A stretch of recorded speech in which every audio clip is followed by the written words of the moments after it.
But we begin with the live look outside over Horsetooth Reservoir. Beautiful start to the day there as that sun just peeks up over the horizon. Beautiful weekend ahead of us as well. Good morning. I'm Evan Krugel. Thanks so much for joining us. Let's welcome in Weather Impact Team meteorologist Katie LaSalle. Katie, it's been a hot week, but a bit cooler this weekend. A little cooler. We saw low 90s yesterday, but today it'll be pretty pleasant. Seasonal, a lot of sunshine, and as you see, it's a gorgeous start to the weekend. We have some changes with a little bit of rain in the forecast, mainly for Sunday. So if you do have outdoor plans, tomorrow will be the biggest impact in terms of the weather. Now, this morning it is gorgeous. You can see a live look outside over Longs Peak.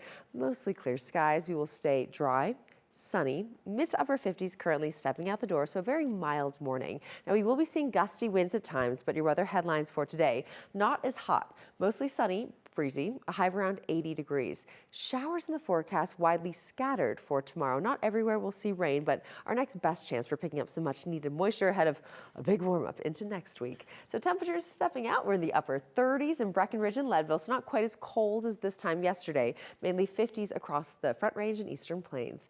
Taking us through our morning planner, walking the dog will be at 8 a.m. at 60 degrees, so very comfortable. Taking us through the afternoon, 70 by 11 a.m. and by lunchtime, low to mid 70s. Daytime highs in the upper 70s to low 80s. That includes all of the Denver metro area, Fort Collins, Greeley, and east. The high country and further out to the west into Grand Junction, the mountains, it's going to be slightly warmer than average. So kind of a tale of two sides of the state. Continuing to see some gusty winds, but not as high of fire danger as what we experienced yesterday. This evening, if you have plans out and about, by 5 o'clock, we'll still be in the upper 70s, not quite as warm as yesterday, but overall pretty pleasant.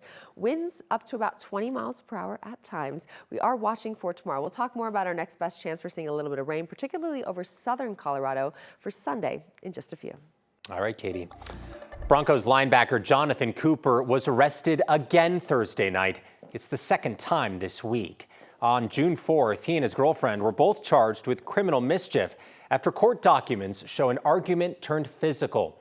Prosecutors have now brought a felony assault charge against Cooper. It came after a nurse concluded that he tried to strangle the woman. If he's convicted of that felony charge, it would likely mean prison time. On top of that, he was arrested Thursday night after being accused of harassing his girlfriend through a series of text messages, phone calls, and even a visit to her home. The charges for that are misdemeanors, but still very serious, according to 9 News legal analyst Scott Robinson. Proven the conduct alleged recently on the part of Jonathan Cooper definitely escalates the potential for a prison sentence. It isn't just that these are misdemeanors added on top of the felony charge. It is misdemeanors that go to the very nature of our judicial process. Thou shalt not harass or intimidate a witness against you. Cooper was released from jail yesterday after posting a $5,000 personal recognizance bond. The NFL and the Broncos say they are monitoring the situation.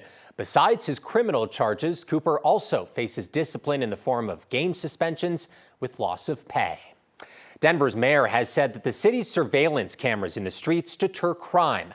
But Denver's license plate reading cameras were dark for all of April, and auto theft still dropped 29% from the prior year. Denver's contract with Flock, the license plate reading company at the center of a year of controversy over surveillance and federal data access, expired at the end of March. The city reached an agreement with a new vendor named Axon, but the transition left a gap. The city had no automated license plate reader system active for the entire month of April. So that became a sort of test for the camera system. Now, it's important to note the drop in auto thefts is not just in Denver. Auto theft is down across the entire state. The Colorado Auto Theft Prevention Authority says changes in state laws are part of the reason. There's not a single reason. It's a hugely large collaboration of things. It's not just one thing. And while auto theft dropped in Denver, arrest rates did too. They fell from 13% to 3%. DPD says April 2026 cases could still result in future arrests not yet captured in that data. Jeffco Public Schools says the Trump administration is misrepresenting its investigation on transgender students in Jeffco, and the district says the feds refused to correct the record. The U.S. Department of Education's Office for Civil Rights claims the district is violating the civil rights of female students, in part by allowing transgender students to compete on sports teams that align with their gender identity. The feds say more than 60 male students were on girls' athletic team rosters.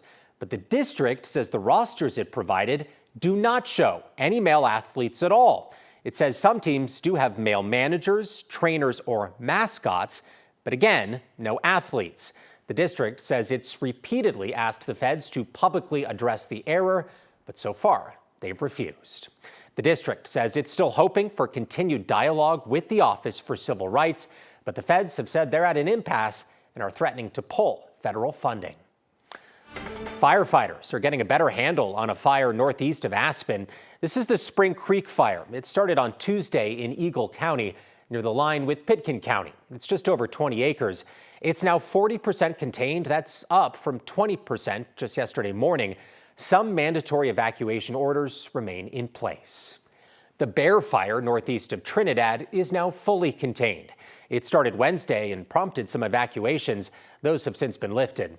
That fire burned nearly 130 acres. It's not clear yet how it started. President Trump says the leader of Tren de Aragua is dead. The Venezuelan gang has been a top target of his immigration enforcement agenda. During his campaign for president, you may recall Trump falsely claimed TDA members conquered the city of Aurora. The president posted this video of an airstrike that he says killed Hector Rutherford Guerrero Flores.